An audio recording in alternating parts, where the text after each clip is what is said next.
Hi, it is lunchtime and I'm about to warm up some leftovers, so I thought I would show you one of my favorite chili hacks.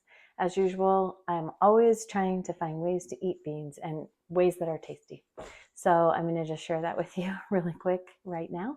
And this is how to make chili instantly so you don't have to cook it and that actually tastes good. And I think it adds to the nutritional value, the little tricks that I'm about to show you. So that's what this video is about, and let's get going. Okay, so this is my plate. We had baked potatoes yesterday and we had this chili on top, and I didn't have very much time to fix dinner, and I actually had people drop by unexpectedly. So luckily, I had baked a bunch of potatoes, as is typical for me. And so we had plenty to share. And this is my chili hack.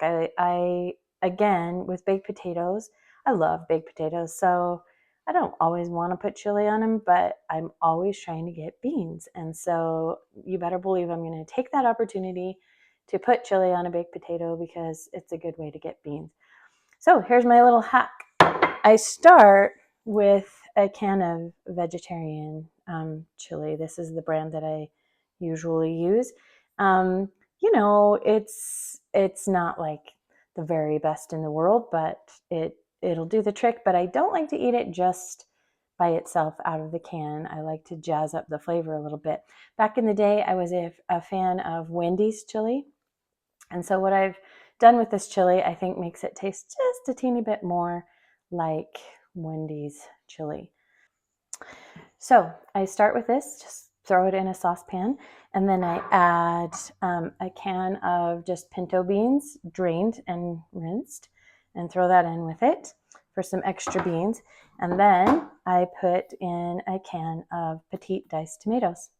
And I sprinkle in just a little more taco seasoning after that to give it, to spice it up, give it a little bit more body with the flavor, since these two, the beans and the tomatoes, don't have a ton of spice or flavor in them. And so I sprinkle in some taco seasoning to taste, and that's it. Warm it in the saucepan, and you have what I think is just a much superior chili, and the flavor is really good, really fresh with those tomatoes in there. You've doubled up the beans by throwing in the pinto beans.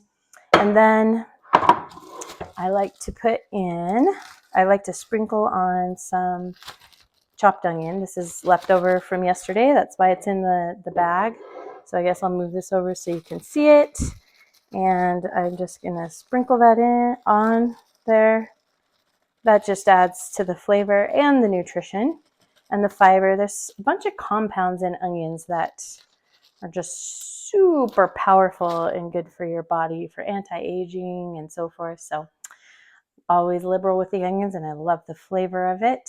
And then sometimes, not always, but if I have some of the tomatillo dressing that I love in the fridge, I'll sometimes put this on there too for added flavor. Not going to do that this afternoon, but you can see that that is a possibility. And oh gosh, that'll really knock your socks off. That kind of makes it an extra treat. But we do use this sparingly, because if you watch our video on how to make it, it has a few little things that we don't want to be consuming all of the time in large quantities. So we use it for a treat, and I may or may not use it on this, but it is tasty, just so you know.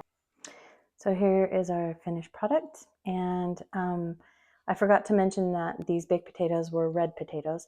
And when I bake potatoes, our personal preference, not because of nutrition or anything, we just like to bake them with the skins on with no foil. So we like that toughening of the skin a little bit.